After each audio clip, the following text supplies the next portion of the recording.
Sobat GO, kalian kalau mau pergi keluar rumah, pernah nggak sih bolak-balik ngecek pintu, udah dikunci apa belum ya? Atau ngerasa risih banget kalau ngelihat ada barang yang disimpan nggak di tempatnya?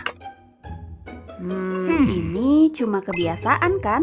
Atau jangan-jangan ini OCD? Yuk kita bahas lebih dalam tentang OCD. Let's go, kita bahas.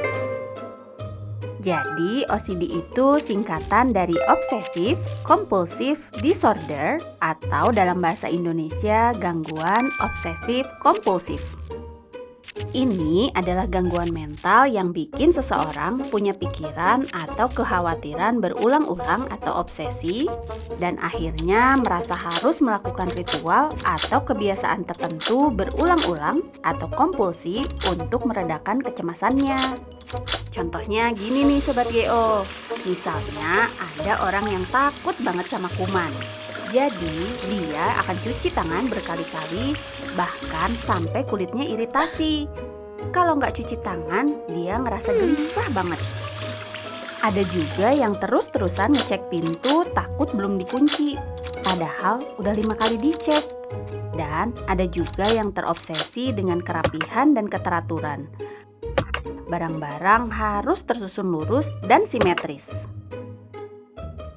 Terus, kenapa ya bisa ada orang yang menderita OCD ini?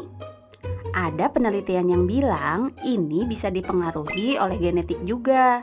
Jadi, kalau keluarga ada yang punya riwayat OCD, risikonya akan lebih tinggi.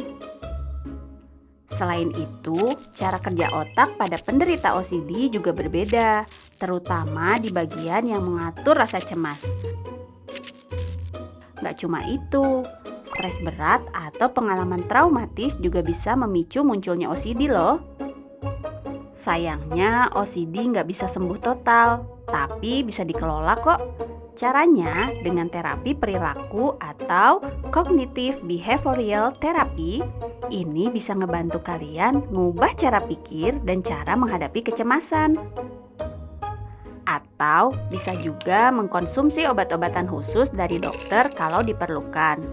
Dan yang paling penting adalah dukungan dari orang-orang terdekat. Gimana? Paham kan? Jadi, OCD itu bukan sekedar suka rapi atau bersih ya. Ini adalah kondisi serius yang bikin seseorang bisa terjebak di pola pikir dan perilaku yang melelahkan. Kalau punya teman atau keluarga yang mengalami OCD, yuk dampingi dan jangan diolok-olok ya. Jangan lupa like dan subscribe channel ini ya Sobat GO, karena Mingo akan terus berbagi info dan fakta menarik lainnya seputar pendidikan. Terima kasih sudah menonton dan sampai jumpa.